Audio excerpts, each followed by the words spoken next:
नमस्कार। चलिए आज एक ऐसे ख्याल की दुनिया में चलते हैं जो हमारे अस्तित्व की समझ को ही चुनौती देता है। कभी सोचा है क्या ऐसा हो सकता है कि कुछ चीजों की कभी शुरुआत ही ना हुई हो? मतलब क्या हो अगर वो नियम, वो ताकतें हमेशा से ही मौजूद थीं, हमारे इस ब्रह्मांड के बनने से भी बहुत पहले से, और हमारे वजूद के ताने बाने को बुन रही थीं। तो चलिए आज उन्हीं टाइमलेस कॉन्सेप्ट्स की गहराई में उतरते हैं जो शायद हमारे इस कॉस्मॉस की असली बुनियाद हैं। तो शुरुआत करते हैं उन फंडामेंटल रूल्स और एनर्जी से जिन्हें हम ब्रह्मांड के अनदेखे आर्किटेक्ट्स भी कह सकते हैं। इसे ना ब्रह्मांड का ऑपरेटिंग सिस्टम समझिए। ये नियम यूनिवर्स के अंदर नहीं बनाए गए, बल्कि ये तो वो ढांचा है जिस पर पूरा यूनिवर्स चलता है। और ये ढांचा शायद हमेशा से था। ये जो चार फंडामेंटल फोर्स हैं, ग्रेविटी, इलेक्ट्रोमैग्नेटिज्म और दो न्यूक्लियर फोर्स, ये असल में हकीकत के पिलर्स हैं। ग्रहों को उनके ऑर्बिट में रखने से लेकर हर एक छोटे से पार्टिकल को एक साथ जोड़कर रखने तक सब कुछ यही कंट्रोल करते हैं। और कमाल की बात यह है कि ये नियम यूनिवर्सल और हमेशा से मौजूद लगते हैं। अच्छा, एक और बड़ा ही दिलचस्प आइडिया है कि स्पेस कभी असल में खाली था ही नहीं। जिसे हम खाली जगह या नथिंग कहते हैं, उसमें भी एक बेसिक एनर्जी हमेशा से मौजूद रही है। ये एक तरह की परमानेंट बैकग्राउंड एनर्जी है जो शायद यूनिवर्स के बनने से भी पहले से है। ये जो थर्मोडायनामिक्स का सबसे बेसिक नियम है ना, कि एनर्जी को ना बनाया जा सकता है ना खत्म किया जा सकता है, वो सिर्फ अपना रूप बदलती है। ये बात एनर्जी के हमेशा से होने की तरफ इशारा करती है। मतलब एनर्जी हमेशा से थी, हमेशा रहेगी, बस एक फॉर्म से दूसरे फॉर्म में बदलती रहेगी। इसका सीधा मतलब ये हुआ कि एनर्जी खुद में ही एक टाइमलेस, पहले से मौजूद चीज है। ठीक है, तो अगर एनर्जी और नियम हमेशा से थे, तो सवाल उठता है कि ये काम किस स्टेज पर करते थे। और यहीं पर एंट्री होती है असलियत के विशाल ताने बाने की। स्पेस टाइम को एक ऐसे स्टेज की तरह सोचिए जिस पर यूनिवर्स का पूरा ड्रामा चल रहा है। ये एक ऐसा फैब्रिक है जो ग्रेविटी बनाने के लिए मुड़ता है, खिंचता है, और थ्योरी ये कहती है कि ये स्टेज खुद किसी भी घटना से पहले से ही मौजूद था।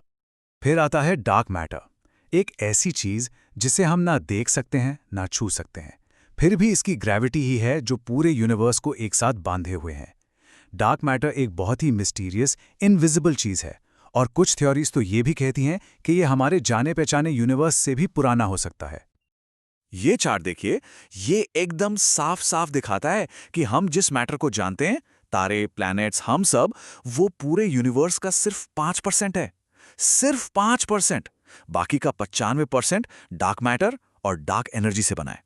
ये वो पहेलियां हैं जिनकी जड़ें शायद बिग बैंग से भी ज्यादा गहरी हों। अब चलते हैं हकीकत की बिल्कुल बुनियाद में, क्वांटम मैकेनिक्स की अजीबो-गरीब और हैरान कर देने वाली दुनिया में। ये प्रोसेस है कुछ नहीं से कुछ बनने का। माना जाता है कि ऐसे ही क्वांटम फ्लक्चुएशंस ने वो एनर्जी पैदा की होगी जिससे हमारे यूनिवर्स की शुरुआत हुई, और इस प्रोसेस को किसी क्रिएटर की जरूरत नहीं है। और क्वांटम थ्योरी को जब हम आगे बढ़ाते हैं तो ये हमें मल्टीवर्स के आइडिया तक ले जाती है। मतलब एक नहीं, कई ब्रह्मांड। ये आइडिया कहता है कि हमारा यूनिवर्स कोई अनोखी चीज नहीं है, बल्कि एक बहुत बड़े क्वांटम फोम में से निकलने वाले अनगिनत बबल्स में से सिर्फ एक है। चलिए अब बात करते हैं आखिरी हिस्से की, उन एब्स्ट्रैक्ट लेकिन अटल नियमों और पैटर्न्स की जो हर जगह मौजूद हैं। मैथ्स को अक्सर यूनिवर्स की भाषा कहा जाता है ना? जरा सोचिए, पाई हो या फिबोनाची सीक्वेंस, ये पैटर्न इंसानों ने बनाए नहीं हैं, सिर्फ खोजे हैं। ये तो पहले से ही हकीकत के फैब्रिक में बुने हुए थे, जो इशारा करता है कि ये किसी भी क्रिएशन से पहले से मौजूद थे। हम आमतौर पे सोचते हैं कि टाइम बिग बैंग के साथ शुरू हुआ, लेकिन फिजिक्स में टाइम भी स्पेस की तरह ही एक डायमेंशन है। और अगर इस नजरिए से देखें तो टाइम हमेशा से ही मौजूद था, बस घटनाओं के होने का इंतजार कर रहा था। फिर है लॉ ऑफ एंट्रोपी। ये नियम कहता है कि चीजें हमेशा ऑर्डर से डिसऑर्डर की तरफ जाती हैं। ये यूनिवर्स का एक ऐसा नियम है जिसे बदला नहीं जा सकता, और यही टाइम को एक ही डायरेक्शन में आगे बढ़ाता है। ये जो एक तरफा बहाव है ना, जिसे टाइम का तीर भी कहते हैं, ये भी एक ऐसा नियम हो सकता है जो हमेशा से था। तो इन सब बातों को जब हमें एक साथ जोड़कर देखते हैं तो हमें हकीकत को देखने का एक बिल्कुल नया नजरिया मिलता है। तो निचोड़ ये है, शायद हमारा यूनिवर्स नियमों की शुरुआत नहीं था, बल्कि ये उन शाश्वत नियमों का एक नतीजा था जो पहले से ही मौजूद थे। ये इन फंडामेंटल फोर्सेस, एनर्जी और मैथ्स के पैटर्न से बिल्कुल नेचुरली निकल कर आया, ठीक वैसे ही जैसे एक बीज से पौधा निकलता है। और ये सारी बातें हमें एक आखिरी सवाल के साथ छोड़ जाती हैं।